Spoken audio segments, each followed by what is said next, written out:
반가운 사람을 보면, 보고 싶었던 사람을 보면, 그날을 손꼽아 기다리면서 준비하는 게 있죠. 그게 뭐냐면 선물입니다. 특별히 먼 곳에 살아가고 있는 자녀들을 둔 부모님들, 그런 것 같아요. 부모님의 마음은 내 사랑하는 아들네들이, 딸네들이 이 힘든 세상에서 좀 편하게 살았으면 좋겠다. 그런 마음을 부모된 모든 분들은 다 지니고 있을 줄 믿어요. 그래서 부모님에게 물질이 좀 풍부하면, 넉넉하면 목돈이라도 설에 오면 뚝 떼어줘서 살림에 보태 쓰거라. 그런 어떤 주고 싶어 하는 마음이 모든 부모님들 속에 있지 않겠나 싶어요. 맞나요? 주기 싫으신 거예요. 자녀분들도 마찬가지일 것 같아요. 사랑하는 식구들, 부모님, 어머님, 평상시 잘 찾아뵙지도 못해서, 구정, 이 명절 기회를 봐서 부모님께 한번 찾아뵈려고, 비록 멀지만, 서너 시간이 넘는 운전대를 잡고, 한국의 어쩌면 최남단이라 할 수 있는 이 통영까지 부모님 식구들 얼굴 뵈러 올 때 그냥 왔겠습니까? 부모님 뭐 좋아하실까? 우리 예전에는 부모님께 빨간 내복을 혹은 양말을 그렇게 선물을 싸서 들고 왔던 기억이 있지 않습니까? 서두에 그런 생각을 해봅니다. 사랑하는 사람에게 줄 수 있는 최고의 기쁨이 되는 선물은 어떤 게 있을까? 네. 요즘에는 뭐 다 돈으로 다 통하는 것 같지만 그 돈보다 더 가치 있는 게 있어요. 그게 뭐냐면 복음이에요. 믿으시길 바랍니다. 세상에 때묻은 복음 아니에요. 복음 같은 짝퉁 복음을 얘기하는 게 아니고요. 진품, 참 복음을 내 사랑하는 자녀들에게 원색적인 예수님이 만들어 놓으신 참 진리 되신 복음을 내 사랑하는 아들, 딸, 손주, 손녀에게 전해줄 수 있으면 얼마나 좋을까. 반대로 내 부모님에게 내 안에 있는 나를 살게 하고 나를 살아갈 목적을 날마다 공급해 주시는 그 복음, 예수 그리스도의 피 묻은 그 복음을 우리 부모님에게 내가 생생하게 전할 수만 있으면 얼마나 좋을까. 그런 생각을 말씀을 준비하면서 생각해 봤던 적이 있습니다. 여러분, 사도 바울은요, 예수 믿는 사람이 이 세상을 살아가는 삶의 모습이 마치 이와 같다 그렇게 얘기를 합니다. 갈라디아서 2장 20절에 이제 내가 예수 안에서 살아가는 것은 내가 내 안에 사는 것이 아니고 예수 그리스도가 내 안에 산다라고 얘기를 해요.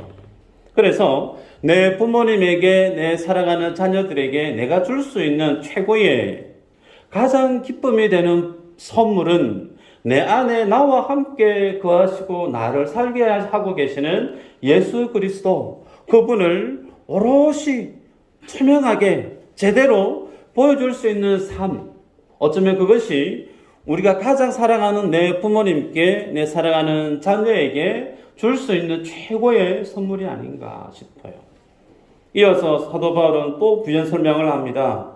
이제 내가 사는 것은 나를 사랑하사 나를 위하여 자기 몸을 버리신 예수 그리스도를 믿는 믿음 안에서 사는 것이라. 쉽게 얘기하면 나를 위해서 자신을 십자가에 내던지시고 죽으시고 부활하신 그 예수 그리스도, 부활하신 예수 그리스도를 믿는 믿음, 그 믿음으로 나는 이 세상을 살아간다 라고 하는 믿음의 삶의 정체성, 성도가 한 세상 왜 살아야 될까? 누구에게 질문을 받더라도 고민하지 않고 바로 답할 수 있는, 마치 군인에게 툭 치면 관등 승명이 바로 튀어나오죠. 마찬가지예요. 길 가는 모든 사람이 내게 당신 사는 이유가 뭐예요? 라고 물으면 갈라디아 2장 20절 이 말씀이 우리들 속에 반사적으로 나을 수 있는 그런 삶을 내가 충실히 살아갈 수 있다면 그 모습을 보여주는 것만으로도 어쩌면 우리는 내 살아가는 가족들에게, 내 부모님에게 최고의 선물을 주고 있는 인생이 아니겠는가 싶어요. 여러분, 예수 그리스도와 함께 살아가는 인생은 불행할까요? 행복할까요? 행복합니까? 아멘인가요? 네. 그러면 스스로에게 질문을 하시고 스스로 답해 보시길 바라요. 나는 요즘 살아가는 인생살이가 행복한가? 나는 밤에 눈 감고 아침에 눈 뜰 때 너무 설레이고 기분이 너무 좋고 아침에 새 날을 주신 하나님 앞에 하나님 땡큐예요 그러면서 하나님 앞에 쾌재를 부르면서 하루를 파이팅하게 여시는가 아니면 오늘도 해가 떴나? 오늘 어떻게 살지? 예, 해가지고 이제 잠자리에 들어야 되는데 오늘 너무 힘들었다. 삶의 행복과는 너무나 거리감은 좀 답답하고 힘든 삶을 내가 지금 살아가고 있는가? 어느 쪽에 내 삶의 모습이 더 가까울까요? 사람이 행복할 수 있는 행복의 요소들은 다양할 수 있지만 가장 최고의 행복의 절대 가치라 할 수 있는 것은 그 사람이 누구와 함께 사느냐가 참 중요해요. 그래서 내가 정말 살아가는 사람과 살면 그 사람과 함께하는 그 모든 것들은 뭘까요? 행복한 추억이에요. 맞나요? 사랑을 안 해보셨어요? 그래서 사랑하는 사람과 함께 할 수 있으면 작은 집도 괜찮아요. 혹은 조그마한 차를 타도 괜찮아요. 밥상에 김치 하나만 올라와도 사랑하는 사람과 함께 얼굴 마주보고 김치 하나 한쪽 쪼개서 먹을 수 있으면 그것도 괜찮아요. 그런데 아무리 큰 집이 있고 럭셔리한 차가 있고 가진 것이 많이 있어도 같이 살아가는 그 사람이 왼수 같으면 그 삶이 행복할 수 있을까? 혹은 그 큰 집이 럭셔리한 자동차가 어리어리한 집안의 모든 그 가구들이 무슨 의미가 있을까? 그렇지 않겠습니까? 여러분, 사도 바울은 예수 믿는 사람은 그 사람 인생 속에 예수님이 거한다라고 말씀을 하죠. 예수님과 함께 사는 인생이 성도의 삶이다라고 얘기를 합니다. 그러면 예수 그리스도와 함께 살아가는 그 인생은 좋게 행복할 수밖에 없어야 맞아요. 그것이 성도의 바른 삶의 믿음의 행복 지수에 대한 바른 내용이죠. 그런데 나는 정말 그렇게 행복한가 스스로 자문해 보시기를 바라요. 만에 하나 나는 예수님 믿기는 믿고 신앙생활을 하기는 하는데 그다지 나에게는 행복한지 잘 모르겠다. 하루하루 그냥 마지못해 어제와 같은 오늘 살아가는 것 같고 무미건조한 그냥 평범한 일상, 어떤 설렘이나 어떤 감동이나 어떤 기대나 하나님으로 인한 어떤 벅찬 감동이 내 속에는 전무하고 그냥 너무 힘들다. 그냥 넋두리가 자연스럽게 나도 모르게 쏟아져 나오는 인생이라 하면 점검해 보셔야겠죠. 뭐가 잘못됐을까? 여러분, 그 이유가 어디에 있을까요? 오늘 우리가 읽었던 말씀 15절인데요. 15절에 이렇게 얘기합니다. 이 세상이나 세상에 있는 것들을 사랑하지 말라. 뭘까요? 그 마음속에 세상이 있다는 거예요. 그 마음속에 하나님, 예수 그리스도로 충만해야 될 텐데 그 하나님이 거하시는 자리는 눈 씻고 찾아봐도 얼마 없는 것 같고 내 마음 중심에 세상이라고 하는 것이 큰 자리를 차지하고 있을 때 성도의 삶의 믿음은 그리고 그 삶의 행복 지수는 현저히 낮아질 수밖에 없다라는 말씀이에요. 여러분, 그래서 성경은 우리에게 얘기합니다. 하나님을 사랑하는 사람은 세상을 사랑해서는 안 된다. 여러분, 이게 양 목사가 하는 얘기가 아니고 성경 하나님이 우리에게 손수 적어 놓으신 하나님의 말씀이 우리에게 주시는 교훈이죠. 심지어 주님 우리에게 얘기합니다. 요한 1서 3장 1절에 보면 보라, 아버지께서 어떤 사랑을 우리에게 주사 하나님의 자녀라 일컬음을 얻게 하셨는고 우리가 그러하도다. 여러분, 하나님이 우리에게 어떤 사랑을 줬는지 우리에게 되묻고 있어요. 여러분들이 지금 교회에 와서 예배 드리고 있다고 하는 사실 안에는 분명히 나에게 하나님이 주신 사랑이 있음을 아시는 거죠. 경험했다는 거예요. 인정하고 있다는 거예요.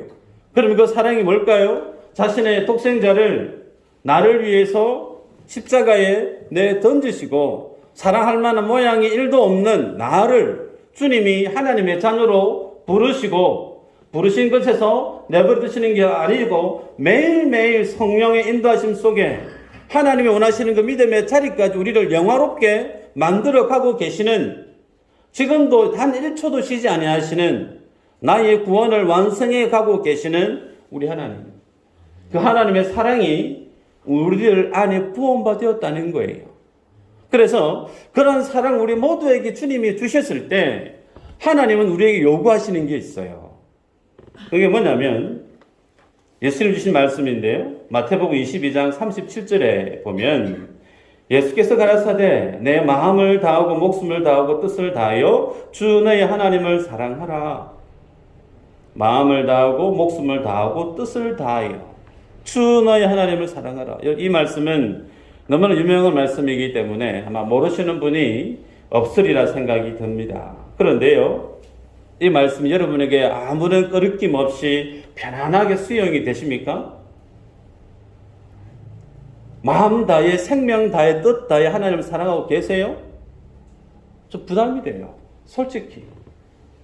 그렇게 하고 싶은데 어떻게 내가 마음을 다하고 뜻을 다하고 심지어 내 생명까지 다해서 하나님을 내가 어떻게 사랑할 수 있을까? 좀 부담이 되고 좀 쉽게 이 말씀에 아멘 하기가 쉽지 않은 그런 모습이 있어요. 그런데 이런 것을 우리에게 요구하시는 거 하나님께서 이보다 더 한 것을 또 우리에게 요구하세요. 예수님이요, 마태복음 10장 37절에 이렇게 말씀을 해요. 아비나 어미를 나보다 더 사랑하는 자는 내게 합당치 아니하고 아들이나 딸을 나보다 더 사랑하는 자도 내게 합당치 아니하고. 여러분, 아버지, 엄마를 예수님보다 더 사랑하면 너 내하고 상관없다. 그렇게 말씀을 해요. 아버지, 엄마보다 하나님을 더 사랑하라고 말씀을 해요. 여러분, 이 말씀은 죄송스럽지만 좀 가능할 법도 합니다. 왜요? 요즘 세상은 아버지, 어머니를 사랑하는 세대가 아닌 시대로 흘러가는 것 같아요. 내 남편, 내 아내, 내 자식을 더 많이 사랑하지, 나를 낳아주고 나를 길러주신 부모님에 대한 사랑이 점점점 식어져가는 세대가 아닌가. 어쩌면 서글프지만 아버지보다 엄마보다 하나님 더 사랑하는 거 조금은 가능할 듯 싶을지 모르겠어요. 그런데 그 다음 말씀이요, 아들, 딸보다 나를 더 사랑하는 자도 내게 합당치 아니하다. 그렇게 말씀을 합니다. 구정명절이 되어가지고요, 내 아들, 딸내들이 언제 오노 시계를 보고 날짜를 동그라미 쳐놓고 손꼽아 기다리시는 어르신들이 계세요. 저희 교회 어느 성도님은 정말 사랑하는 아들 얼굴 볼 끼라고 고대 기대했는데 회사에서 다른 나라로 출장을 보내버렸대요. 그래가지고 전화를 주셔서 서운함을 토로하시는 거예요. 얼마나 서운하시겠습니까? 그분만 그렇겠습니까? 오고 싶어도 저기 다른 나라에 혹은 군대에 가서 목소리 한번 듣기도 쉽지 않은 곳에 살아가고 있는 자녀를 둔 부모님, 특히 명절 때가 되어지면 그 허한 마음이 얼마나 크겠습니까? 그죠? 그 자식 왔다가 가면 안전하게 잘 갔을까? 네 심히 걱정이 돼요. 사랑하는 마음이 넘치니까. 그런데요, 예수님은 그렇게 내가 끔찍히 아끼고 사랑하는 내 자식들도 하나님 앞에서는 1순위가 되어서는 안 된다. 그렇게 말씀을 해요. 여러분, 어떻게 우리가 이 말씀을 쉽게 수납할 수 있고, 주님 정말 그렇습니다, 내가 그렇게 하나님을 사랑합니다 라고 말할 수 있을까? 결코 가벼운 믿음의 말씀이 아니죠. 그런데 이 말씀을 어떻게 우리가 붙들고 삶 속에 적용해 갈 수 있느냐면, 오늘 우리가 읽었던 본문에 보면 그나마 우리가 주님 앞에 살아가야 될 이 말씀에 대한 기본적인 자세, 그 기준, 방법을 우리에게 제시하시는 것을 볼 수가 있어요. 좀 전에 읽었던 15절인데요. 이 세상이나 세상에 있는 것들을 사랑치 말라. 누구든지 이 세상을 사랑하면 아버지의 사랑이 그 속에 있지 아니하니 그랬습니다. 아버지의 사랑이 그 속에 있지 않는 인생이 누구냐면 하나님보다 세상을 더 사랑하는 사람. 다시 얘기하면 세상을 사랑하지 않고 하나님을 사랑하는 마음으로 가득 차 있는 인생은 어떻게 해요? 가능하다는 거예요. 내 아버지보다 어머니보다 그 어떤 누구보다 나의 생명의 주인 되신 예수 그리스도 그 주님을 1순위로 내가 사랑할 수 있음을 성경은 우리에게 보여줍니다. 여러분, 그래서 우리가 세상의 마음을 주기 시작하면 서서히 우리의 마음이 하나님을 향한 마음이 아닌 세상에 대한 마음으로 잠식 당하게 됩니다. 성경은 성도의 몸이, 마음이 무엇이라고 말씀하시느냐면 하나님이 거하시는 뭐라고요? 성전이라고 얘기하죠. 여러분, 하나님은 거룩 자체시죠. 그 거룩하신 하나님이 우리들 속에 거하시려고 하면 우리가 주님이 거하실 만한 성전이 되어야 되겠단 말이에요. 거룩해야 된단 말이에요. 그런데 그 거룩한 우리 마음 안에 삶들 속에 하나님의 거룩한 자리가 좌소가 마련되어야 될 그 자리에 세상에 떡하니 자리하고 있으면 하나님 우리 마음속에 들어오실 수가 있느냐? 그럴 수 없다는 거예요. 이미 하나님이 거하실 수 있는 그 믿음의 자리는 훼손되어져 버렸다. 그렇게 볼 수 있는 겁니다. 그래서 우리들은 하나님을 정말 사랑하는 믿음의 그 자리를 회복하기 위해서 다시금 내 마음을 믿음의 말씀의 현미경으로 열심히 면밀히 점검해 볼 필요가 있다는 거예요. 여러분, 우리가 세상의 마음을 조금만 주는 거, 그게 큰 문제가 되겠는가? 우리는 그다지 대수롭지 않게 여길 수 있을지 모르겠지만 하나님은 진지하세요. 하나님은 딱 부러지게 말씀합니다. 네가 세상에 마음을 주면 내 사랑이 네 마음속에 거하지 아니한다 라고 분명히 언급하십니다. 그래서 하나님은 우리 앞에서 두 가지를 제안을 해요. 세상이가 하나님이가 택해라. 네가 내 백성이면 둘 중에 하나밖에 취할 수 없다. 세상 택할래? 하나님 택할래? 여러분, 이 내용은요, 성경이 처음부터 끝까지 일관된 주제입니다.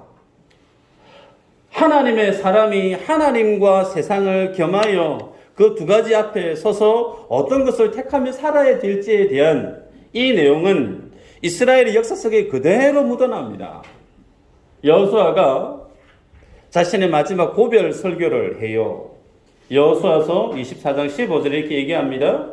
하나님이 섬기는 것이 좋지 않게 보이거든 조상들이 강 이쪽 저쪽에서 섬겼던 신들을 섬겨라. 오직 나와 내 집은 여호와를 섬기겠노라. 그리고 우리가 묵상하고 있는 열왕기상 18장 21절 엘리야는 갈멜산에서 바알과 아세라 선지자들 앞에 이스라엘 백성들을 불러 모아놓고 하는 얘기예요. 갈팡질팡하는 하나님과 바알 사이에서 갈팡질팡하는 이스라엘 백성들을 향해서 얘기합니다. 어느 때까지 둘 사이에서 머뭇머뭇하려느냐? 교회는 어떤 곳이에요? 하나님을 예배하는 사람들, 그들을 세상에서 불러낸 사람들, 그들이 에클레시아라고 그러죠. 세상에 그냥 흩어져서 그냥 같이 살아라가 아니고요. 교회라고 하는 에클레시아의 사전적인 의미는 세상에서 예배하는 사람을 불러낸 부르심을 입은 믿음의 공동체가 뭐라는 거예요? 교회라고 말씀하죠. 그래서 성경은 우리가 늘 통일한 질문을 던집니다. 세상이가 하나님이가 택해라. 여러분, 우리들 마음이 어떠한가 진단해 보십시다. 내 마음은 정말 하나님을 향해서 고정되어 있는 게 맞는지, 아니면 어느 정도로 내 마음속에 세상이라고 하는 것들이 잠식하고 있는지 16절을 한번 읽어보면 우리가 알 수가 있어요. 이는 세상에 있는 모든 것이 육신의 정욕과 안목의 정력과 이생의 자랑이니 그랬습니다. 오늘 성경은 세상이라고 표현할 때 구체적으로 세 가지의 카테고리로 설명하는 것을 볼 수가 있죠. 육체의 정욕, 안목의 정욕, 이생의 자랑. 제가 늘 얘기하는 내용인데요. 하나씩 한번 볼까요? 육신의 정욕, 그것은 뭔가? 쉽게 얘기하면 소유욕에 해당이 됩니다. 소유욕. 가지면 가질수록 더 갖고 싶어 하는 그 욕심. 예, 이것은 끊어내기가 쉽지 않습니다. 더더욱이 세상이라고 하는 주제 속에서 소유욕은 그 매력이 아주 막강해요. 제가 경험 한번 설명을 드리면 부끄럽지만 집을 구하러 가는 거예요. 예, 집을 구하러 가다 보면 이 집도 보고 저 집도 봅니다. 예, 보다 보면 정말 내 마음에 드는 집이 있어요. 근데 값을 따져보면 생각했던 것보다 조금 더 비싸요. 아, 좋구나. 또 다음 집을 봐요. 그 다음 집을 보니까 이전에 봤던 집보다 더 좋아요. 근데 돈이 조금 더 비싸요. 집만 그런가요? 차도 비슷해요. 차를 사러 갔는데 돈은 정해져 있는데 차를 보니까 이 차가 정말 마음에 드는 거예요. 그래서 물어보니까 약간 비싸요. 약간.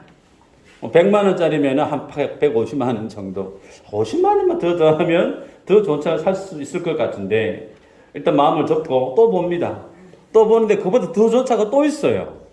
이제 50만 원도 한 200만 원 되는 거예요. 예를 들면. 세상이 그렇더라고요. 조금만 더 보태면 더 좋은 거.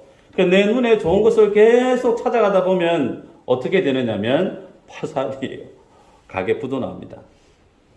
예, 그래서 이 육신의 이 정욕이라는 이 부분은 정말 우리들에게 있어서 그 힘이 막강하죠.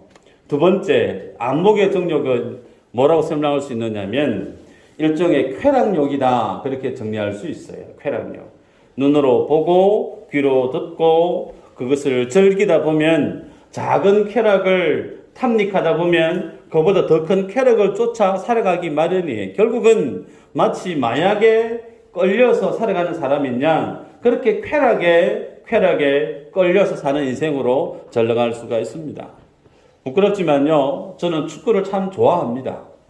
잘은 못해도 하려고 애를 써요. 예, 어제 식구들을 만나서 식사를 하면서 TV를 보는데 한국 프리미어리그에서 혹은 월드컵에서 넣었던 골을 방영하는 프로를 봤습니다. 어떤 사람들은요, 열심히 1년 동안 돈을 모아가지고 그 돈 모은 걸 가지고 어디에 쓰느냐면 저기 영국의 손흥민 볼 차는 그 구장에 가서 응원하러 1년 동안 번 돈을 그냥 올인하는 거예요. 그런 사람들이 많아요. 왜요? 정말 그게 즐겁거든요. 혹은 열심히 번 돈 가지고 우리 어르신들 좋아하시는 이미자 나훈아 콘서트 비싸지만 거기에 투자하는 거예요. 왜요? 가서 보면 내가 즐겁거든요. 귀로 듣고 눈으로 보고 그런 어떤 쾌락을 쫓아가다 보면 그 쾌락은 한도 끝도 없습니다. 솔로몬이요 전도서 1장 8절에 이렇게 언급을 합니다. 눈은 보아도 족함이 없고 귀는 들어도 차지 아니하는도다.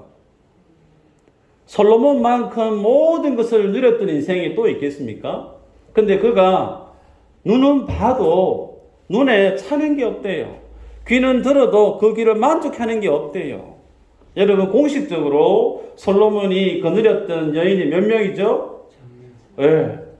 공식적인 사람만 1000명이에요. 그럼 비공식적인 사람을 포함하면 이런 몇 명인지 계산이 안 될 정도예요. 그 모든 것을 탐닉했던 사람이 솔로몬입니다. 그런데 전도서에서 뭐라고 얘기하죠? 헛되다. 예수 그리스도 그 주님을 만나지 않으면 그 모든 것을 쫓아가는 인생이 되고 만다는 거예요. 마지막으로 이생의 자랑이 있습니다. 이것은 일종의 과시욕이다 할 수 있어요. 과시욕. 여러분 자기의 명성, 자기의 지위, 자기가 쌓은 어떤 그런 그것을 통해서 소위 다른 사람 앞에 가서 자랑하는 거예요. 그 자랑하는 것의 또 다른 이면에는 나 이런 거 있으니까 너 이런 거 없지. 다른 사람의 길을 누르는 거예요. 촌에 가면요 어르신들이 늘 묻습니다. 아이고, 그래, 애는 어디 있노? 물어요. 뭐하고 사노? 물어요. 그러면 이제 자식이 좋은 대학을 가고, 인류 기업에 취업이 되어 있는 케이스의 경우에는 아주 어깨에 펴고 웃으면서 우리 아들은, 우리 딸은 뭐 어느 대학에 가서 어떻게 지금 하고, 한 달에 월급이 어느 정도 돼? 막 이렇게 자랑스럽게 얘기를 해요.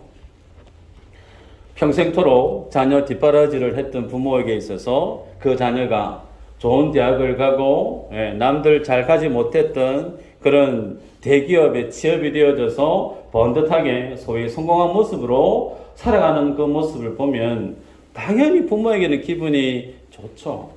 행복하고. 그런데 그런 자식 자랑에 대해서 설명을 쭉 할 때 그 이면에는 뭐가 있을까요? 네 자식은 그렇지 않지. 내 자식이 네 자식보다 훨 낫대. 이런 우월 의식이 그 이면에 자리에 있습니다. 부인할 수 없죠. 이런 부분에 대해서 야고보 사도가 얘기합니다. 4장 16절에 이제 너희가 허탄한 자랑을 자랑하니 이러한 자랑은 다 악한 것이라.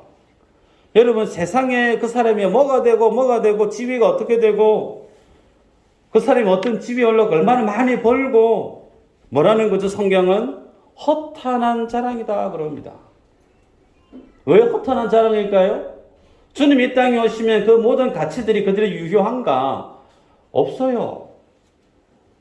주님 이 땅에 오시면 우리가 자랑했던 그 모든 것들, 이생의 자랑에 포함되어 있는 그 모든 것들은 그냥 다 사라지고 없는 거예요. 그래서 허탄하다. 그 허탄한 것을 가지고 자랑을 삼는 그것은 또 뭐라고요? 악하다라고 성경은 우리에게 말씀합니다. 그러기에 우리들은 기억하실 때 정말 내 마음속에 세상이 자리하지 않도록 내 스스로 말씀 앞에서 내 마음을 잘 돌아봐야 돼요. 여러분, 절대로 행동이 먼저 가는 경우는 없어요. 항상 뭐가 먼저 가냐면 마음이 먼저 갑니다. 마음이 먼저 잠식당하고 난 이후에 그 다음에 행동이 와요. 그래서 여러분들이 지금 이 자리에 와서 예배를 드리고 있지만 여러분의 마음은 교회가 아닌 오늘 예배 끝나고 난 다음에 어디 가서 누구를 만나야 되는데 이런 생각이 순간순간 머릿속에 왔다 갔다 할 수 있을지 모르겠어요. 그래서 무서운 거예요.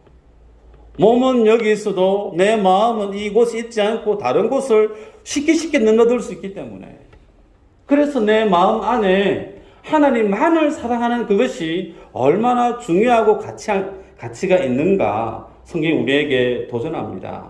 결론적으로 그러면요, 우리가 세상을 어떻게 미워할 수 있고 주님만을 사랑할 수 있을까? 단적으로 설명드리면 세상살이 힘들면 됩니다. 야, 세상 못 살겠다. 힘들어서 못 살겠다. 내일 해가 뜨면 좋겠다. 눈 감았다가 내일 아침에 하나님 안에서 눈 뜨면 좋겠다. 그런 분들은 죄송스럽지만 이 세상 오래 살고 싶은 생각이 눈금만도 없어요. 그런 분들은요, 시키지 않아도 교회에 와서 손 들고 기도합니다. 주여 부르짖고 기도해요. 하나님을 찾아요. 왜 그렇습니까? 세상이 너무 힘드니까요. 세상을 보니까 세상 오래 살고 싶은 정이 다 떨어져 나가는 거예요. 그래서 주님만 빨리 봤으면 좋겠다. 그 주님 안에서 좀 쉬었으면 좋겠다. 그런 마음을 지닌 인생에게는요, 세상 속에 오래 살라고 해도 손살이를 칩니다. 근데 반대로 집에 돈이 많거나 건강이 넘쳐나거나 고민거리 하나도 없는 소위 말해서 사사기에서 태평한 시대를 살아가는 인생에게 있어서 그 세상은 어떨까요? 하나님 나라 가기 싫을 정도예요. 천국은 좀 있다가 가고 싶고 여기서 조금만 더 있다가 가고 싶은 생각이 굴뚝 같아요. 그래서 더 많이 누리고 싶고 더 많이 탐닉하고 싶고 더 많이 누리고 싶고 경험하고 싶은 그런 생각이 내 속에 가득하니까, 세상이 내 속에 가득하니까 하나님의 나라는, 그 천국은 가기는 가야 되는데 지금 당장 가고 싶은 곳이 아니에요. 여러분, 그 믿음이 정상적인 믿음이 맞나요? 교회 안에 성도들이 하나님의 나라를 가고 싶어하는 마음이 없대요. 바른 믿음 위에 있는 인생이 맞나요? 하나님보다 세상이 더 좋은 거예요. 여러분, 이스라엘 백성들이 출애굽을 하고 이제 가나안에 가고 있는데 아직 도착 안 했습니다. 그런데 그 하고 있는 그 이스라엘 백성들을 향해서 주님이 주신 말씀이에요. 신명기 8장 12절인데요. 네가 그 땅에 들어가 먹어서 배부르고 아름다운 집을 짓고 거주하게 되며 또 내 소와 양이 번성하며 내 은금이 정식되며 내 소유가 다 풍부하게 될 때에 내 마음이 교만하여 내 하나님 여호와를 잊어버릴까 염려하노라. 하나님 뭐 한다고요? 염려하고 있대요. 분명히 애굽에서 출애굽 시켜가지고 이제 가나안에 집값고 그 땅에 가고 있는 중인데 야들이 그 도착하고 난 다음에 나 잊어버리면 어떡할까 하나님 지금 고민하고 있대요. 여러분, 이스라엘 백성들이 하나님을 떠난 적이 있었습니까? 이스라엘 백성들이 하나님을 잊어버렸던 적이 있었던가요? 아니요. 그들은 늘 하나님을 기억하고 살았어요. 그런데 그 마음 중심에 하나님도 기억했다는 거예요. 하나님만 기억한 게 아니고 성경이 우리에게 이스라엘의 역사를 통해서 얼마든지 복음을 알았던 인생도, 교회 안에 중요한 일을 맡았던 성도도 세상이 그 속에 가득 차버리면 얼마든지 떠나가는 인생이 되더라는 거예요. 언급해 드릴까요? 롯의 아내, 삼손, 솔로몬, 가룟유다, 데마, 후메네오, 알렉산더, 니골라. 이 사람들 공통분모가 뭐죠? 교회 안에서 열심히 살던 사람이에요. 열심히 충성하던 사람들이에요. 그들이 세상이 좋아서 떠나갔다라고 성경은 기록으로 남겨놓고 있습니다. 여러분, 말씀을 맺습니다. 내가 예수님을 믿고 내가 구원받았다라고 하면 그 사람 속에는 분명히 구원받은 증거가 있어야 돼요. 내가 예수 믿는 증거가 뭐냐라고 내게 물으면 여러분은 오늘 이 말씀에 근거해서 한 가지 답을 하셔야 됩니다. 그게 뭐냐면 나는 세상 사랑하지 않습니다 라는 겁니다. 나는 주님을 끔찍히 사랑합니다 라고 고백할 수가 있어야 돼요. 제가 중국에서 사역할 때 한 집사님이 계십니다. 그 집사님은 세상에 바닥을 경험했던 분이에요. 몇 번씩이나 세상에 바닥을 경험했던 분이에요. 가진 돈이 5,000원밖에 없어서 추운 겨울날 잠들 때는 없고 찜질방에 가서 자기는 자야 되는데 돈 5,000원밖에 없어가지고 점원한테 통사정을 합니다. 내 가진 돈이 이거밖에 없는데 좀 들어가서 하룻밤 자면 안 되겠습니까? 얼마나 비참해요. 그런 집사님이셨는데 그분이 지금 월 수입이 몇 억 이상을 찍고 계세요. 돈 많이 번다라는 걸 자랑하는 것이 아니고요. 그분이 저에게 찾아와서 눈물을 그렁그렁 하시면서 쏟은 고백이 있어. 그게 뭐냐면, 목사님, 나 이제 돈 마음에 안 담고 삽니다. 그 말의 의미가 돈이 너무 많으니까 그 뜻이 아니에요. 돈에 끌려서 사는 인생이 아니라는 거예요. 그래서 가난을 경험했고 돈의 파워를 경험하고 있는 그분이 그 말을 할 수 있는 근거가 어디 있냐면 읽었던 우리 17절입니다. 이 세상도 그 정력도 지나가되 오직 하나님의 뜻을 행하는 자는 영원히 거하느니라. 살아보니까 인생 살다가 그분은 심장도 한번 멎었어요. 안에 기계를 하나 달고 살아가요. 그런 경험이 몇 번 있는 사람이에요. 그러다 보니 이래 살다가 죽음이라고 하는 그것은 순간인 걸 아는 거죠. 내가 내일 죽더라도 내가 뭐 하고 살아야 될까? 이 고민이 그분 속에는 가장 큰 주제였던 거예요. 그래서 돈 쫓아 살지 않는다는 거예요. 하나님 주신 거 가지고 미자립교회 열심히 섬기고 해외 선교사님들 찾아가서 학교 세워드리고 지금도 그 사역을 하고 있고 통일되어지면 북한에 가서 하나님이 그 일을 감당하겠다고 지금 준비하고 있습니다. 영원한 것이 뭔지를 아는 사람은 자신의 삶을 자기의 만족, 육신의 정욕, 이생의 자랑, 안목의 정욕에 쏟아붓지 않아요. 영원한 것이 뭔지, 잠시 잠깐 했다가 다 사라져 버릴 걸 거기에 내 인생을 올인하고 거기에 내 마음을 다 쏟아붓는 거 바보 아니겠어요? 그 바보예요. 주님은 다 사라진대요. 영원한 거 뭐죠? 하나님께 드린 거. 하나님의 사랑을 가슴속에 담고 살아가는 그 사람만이 영원하다라고 우리에게 남은 삶을 어떻게 살아야 될지를 도전하고 계십니다. 바라기는 내 안에 예수 그리스도로 충만하시고 그 주님 안에서 영원한 삶의 가치를 쫓아서 살아가는 그 모습 가장 사랑하는 자녀들에게 보여주세요. 가장 사랑하는 내 부모님께 먼저 보여주세요. 그것이 명절 때 사랑하는 가족들이 줄 수 있는 최고의 선물이에요. 최고의, 따라하십시오. 최고의 선물은 예수 그리스도다.